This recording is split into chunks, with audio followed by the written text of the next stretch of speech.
જય માડી, જય અમૃત બાપા, હર હર મહાદેવ। આજે તારીખ 21/4/2026 મંગળવારના રોજ અમદાવાદમાં શ્રમિક પરિવારોને આજે અમે 2000 કિલો ચોખાનું વિતરણ કરવા જઈ રહ્યા છે।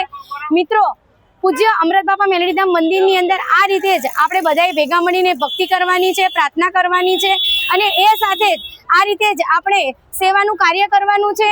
તો આજે અમદાવાદની અંદર શ્રમિક પરિવારો છે, એવા પરિવારો કે જ્યાં મજૂરી કરીને બે ટાઈમનું ભોજન પૂરું પડે છે।